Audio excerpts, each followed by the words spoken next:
जय श्री राम, जय श्री महाकाल। साप्ताहिक मार्केट अपडेट में एक बार फिर आप सबका बहुत बहुत स्वागत है। और इस हफ्ते बहुत ज़्यादा कुछ हुआ नहीं है। रिलायंस के रिजल्ट्स आए बस।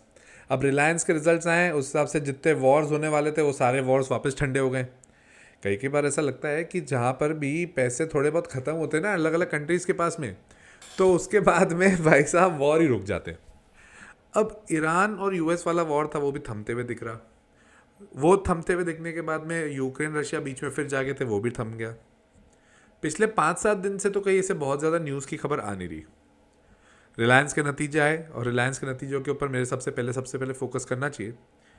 बहुत ज़्यादा स्ट्रॉन्ग रिजल्ट्स बोलूँ वैसा कुछ नहीं हुआ है, खराब रिजल्ट्स हैं वैसा भी कुछ नहीं हुआ है। 2,59,105 करोड़ की जो आपकी पिछले क्वार्टर की सेल्स थी वो बढ़कर 269 लाख करोड़ हुई है। 269 लाख करोड़, ये वाले नंबर्स देख के मज़ा तो बड़ा आता है। रही बात एबिटा मार्जिन की, वो 1% गिरा है, 1%। तो हाँ, ये एक थोड़ा सा कंसर्निंग, बट ऐसे बहुत ज़्यादा कंसर्निंग हो जाएगा इसके कारण एकदम स्टॉक मार्केट क्रैश हो जाएगा ऐसा कुछ नहीं है। प्रॉफिट आफ्टर टैक्स भी हो रहा है तो वो भी कोई दिक्कत वाली बात नहीं है। जियो के सब्सक्राइबर्स पता है कितने हो गए? 500 मिलियन से ज़्यादा। इफेक्टिवली ये हफ्ता एकदम ठंडा सा हफ्ता रहा है, बहुत ज़्यादा दिक्कत नहीं है। हाँ, गोल्ड सिल्वर की अगर मैं बात करूं तो गोल्ड सिल्वर ने एक बार फिर तेज़ी पकड़ी और इनफैक्ट फ्राइडे को थोड़े से थमते हुए दिखे हैं। बट देखो यार, गोल्ड सिल्वर में कुछ भी पोजीशन लोगे ना, डर तो लगेगा। बीच में 2-3 दिन मार्केट में अच्छा खासा एक गिरावट भी दिखाया था गोल्ड सिल्वर के मार्केट में, बट उसके बाद वो एकदम से रिकवर करे जा, तो एट दिन उसके ऊपर नहीं पकड़ सकते। बहुत लोगों का कहना है कि कॉपर 1900 रुपये चले जाएगा। अब कॉपर करीब 1300 के करीब करीब तो चल रहा है, वहाँ से अगर ये 1900 रुपये जाता है तो भाई साहब बहुत बहुत बड़ा गैप हो गया वो। मतलब यहाँ से भी कितना 35-40%। अगर वो जाता है तो हिंद कॉपर मान के चलो 700 रुपये के करीब करीब दिखेगा। हाँ, क्या इसका ये मतलब है कि कॉपर नीचे नहीं गिर सकता? गिर सकता है, कोई बहुत बड़ी बात नहीं है। बट अगर गिरा तो हिंद कॉपर भी गिरेगा। तरीका सिर्फ एक ही है, स्टॉप लॉस लगाओ। लोग बार्स खरीद रहे हैं कॉपर के। जब इतना कुछ यूफोरिया आ जाता है ना किसी बात को लेके मार्केट में, तो यार देखो डर तो लगता है। और हम लोग स्केप्टिक टाइप के लोग हैं, हम लोग ऐसे नहीं कि अफलातूनी कुछ भी करते जाएंगे, थोड़ा डर तो लगता है। देखो यार, तो ये चीज़ हो रही है। रही बात अगले हफ्ते क्या होगा, तो एक तो आपको नज़र रखनी है बैंक्स के रिजल्ट्स के ऊपर। HDFC, ICICI इनके रिजल्ट्स हैं। रिलायंस के ऊपर देखें मार्केट रिएक्ट कैसे करता है, वो बहुत इंपॉर्टेंट हो जाएगा देखना। रही बात मेटल्स की, तो मेटल्स टोटली डिपेंड करेंगे गोल्ड सिल्वर के ऊपर और इंटरनेशनल मार्केट में बेस मेटल्स के क्या प्राइसेस हैं, कॉपर का क्या रेट चल रहा है, एल्यूमिनियम और स्टील। यूएस की पॉलिसीज में अगर कुछ चेंज होता है, कुछ भी उधर प्रॉब्लम होता है, तो उसके बारे में अपडेट तो मैं ज़रूर कर दूंगा। अभी तो वहाँ ग्रीनलैंड का पंगा चल रहा है। ग्रीनलैंड के ऊपर वो बोल रहा है कि बोले अरे ग्रीनलैंड हमको ही चाहिए, हम ले लेंगे, रशिया इन्वेट कर रहा है, चाइना इन्वेट कर रहा है। मेरे को ये समझ नहीं आता ये इनको इतनी लेट कैसे समझ आता है। जब भी मार्केट एकदम उफाम पे जाता है तो एक एक खबर आती है, एक नॉर्मल सा रूल है ये वाला, जो मेरा लॉजिकल इन्वेस्टर कोर्स में भी ये पढ़ाता हूँ मैं। Bad news will always come when the market has done the bottom. मतलब मार्केट बॉटम पे होगा ना, वहाँ पे खराब खबर आएगी।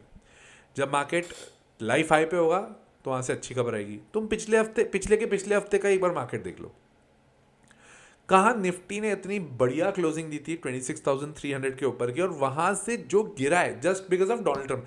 एक हफ्ता चुप रहता कुछ दिक्कत थी? अच्छा खासा मार्केट बढ़ा हुआ था, अच्छा खासा ब्रेकआउट मिला हुआ था। अब वो ब्रेकआउट रहा नहीं, वो नीचे आ गया। 26,300 से वो अब 25,700 पे, मतलब 600 पॉइंट गिरा दिया यार। 600 पॉइंट गिरा रहे हो मतलब बहुत मार्केट टूटता है यार, मजेदार चीज नहीं होती। तो अब यार लेवल्स के ऊपर आ जाते हैं। तो इस हफ्ते साप्ताहिक मार्केट अपडेट में ऐसे बहुत ज़्यादा खबरें हैं नहीं, बट आपको लेवल समझने आना चाहिए। सबसे पहली चीज़, अब निफ्टी के लिए 25,800, 850, और इफेक्टिवली आप उसकी बेल्ट पकड़ लो 25,800 से 25,925 की। ये 125 पॉइंट एक क्रिटिकल रेजिस्टेंस है, जब तक इसको क्रॉस नहीं करेगी निफ्टी तब तक ऊपर नहीं जाएगी। नीचे 25,650 एक बहुत 450 एक बहुत क्रिटिकल सपोर्ट रहेगा।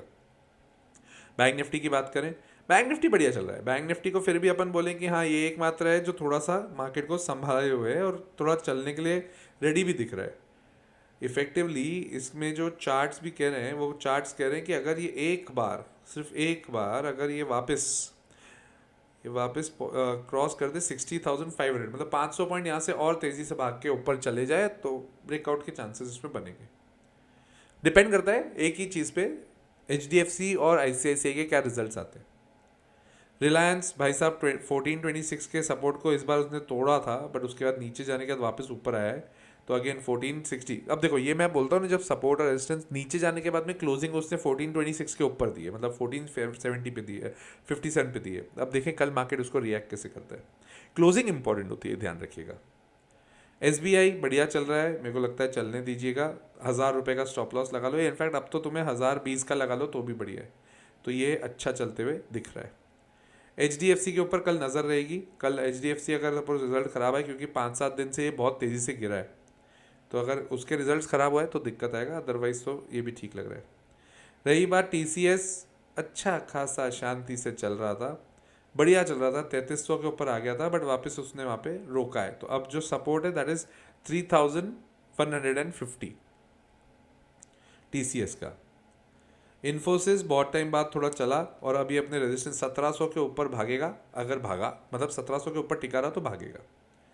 नाल्को मेटल ने पिछले, इनफैक्ट फ्राइडे को ही मेटल्स गिरे हैं, बट ये कहाँ तक गिरे, अगर ये मेटल्स में 350 के नीचे जाता है तो क्रिटिकल है, अदरवाइज कोई दिक्कत की बात मेटल्स में भी अभी नहीं दिख रही है मेरे को। NBCC 95 के नीचे नहीं जाना चाहिए। उसके अलावा टाटा पावर वो अपनी रेंज में ही चल रहा है, उसमें कोई ज़्यादा चेंज नहीं है। मझगांव डॉक, ये जो अपने जितने भी अपने डिफेंस के स्टॉक्स हैं, इस पर अभी नज़र मत रखो, क्योंकि हाँ एक तो अगला हफ्ता बजट वीक होने वाला है, तो बजट में एक प्री बजट रैली तो देखो आनी चाहिए। अगर प्री बजट रैली आती है तो it will be beneficial for the market for sure. मतलब इन शॉर्ट अभी भी ऐसा लग रहा है कि अगर सपोज निफ्टी 25,550 के नीचे नहीं गई तो एक बार हो सकता है 26,300 को एक बार वापस टच करे। अगर इस बार टच करके आगे नहीं भागी ना भाई साहब, तो आप मान के चलना 26,300 माउंट एवरेस्ट हो जाएगा, नहीं क्रॉस होगी निफ्टी इतनी आसानी से फिर। तो प्लीज़ ये वाले लेवल को ध्यान रखिएगा। हिंदुस्तान एरोनॉटिक्स लिमिटेड, बहुत लोगों का मेरे को मैसेज आ रहा था, बट ठीक है वो बढ़िया है। मैं तो यार देखो हिंदुस्तान एरोनॉटिक्स लिमिटेड में बहुत बार देखता भी नहीं हूँ। हिंद कॉपर बढ़िया चल रहा है, चलने दो, बट इसने ना एक चीज़ मैं आपको बता दूं बहुत क्लियरली, डबल टॉप बना दिया है यार। डबल टॉप बनाया है 575 पे। अब अगर किसी को एग्जिट करना है तो आप कर सकते हो। एंट्री कब करना, 580 के ऊपर, और 580 के ऊपर फिर बैठना लंबे समय तक। नीचे आएगा तो मतलब इन शॉर्ट 560 यहाँ पे अगर किसी को एग्जिट करना कर सकते हो। जिन्होंने पैसा अच्छा खासा बनाया है तो करो, कोई दिक्कत की बात नहीं है, बुक कर सकते हैं। NMDC अच्छा खासा चल रहा था, वो डोनाल्ड ट्रंप वाले हफ्ते के चक्कर में दिक्कत पड़ गई, अभी भी है 80 के रुपीज़ के स्टॉप लॉस से बढ़िया है, कोई दिक्कत की बात नहीं। रही बात जियो फाइनेंशियल्स, अब जियो फाइनेंशियल्स में दिक्कत आई जैसे ही डोनाल्ड ट्रंप वाली खबर आई, तो जियो फाइनेंशियल्स ने भाई साहब ब्रेकडाउन दे दिया। वो 300 रुपये के नीचे जाएगा तो अपन बोल रहे थे ना टफ हो जाएगा, वो टफ हुआ है इसके लिए, तो थोड़ा अवॉइड करिएगा Jio financials. Railway stocks I will still say ignore, जो मैं पिछले इतने टाइम से बोल रहा हूँ अभी भी यही कर रहा हूँ, इग्नोर, ठीक है। रही बात BEL क्या स्टॉक है यार, क्या स्टॉक है। कुछ भी हो जाए मार्केट में ये 430 से 400 के आजू बाजू में घूमता रहता है, बढ़िया स्टॉक है यार, क्या दिक्कत है। हाँ बट ये भी अगर 440 के ऊपर भागा ना, फिर बोलना नहीं मेरे को, ध्यान रखना वो बहुत तेजी से भागेगा उसके ऊपर। PFC REC IREDA, अभी जब तक बजट नहीं आता, जब तक बजट में इसके ऊपर कुछ पॉजिटिव इंटेंट से कुछ नहीं आता तो नहीं चलना चाहिए। 200 का सपोर्ट जोमेटो का है जो बढ़िया चल रहा है, पहले भी अभी भी वही चल रहा है।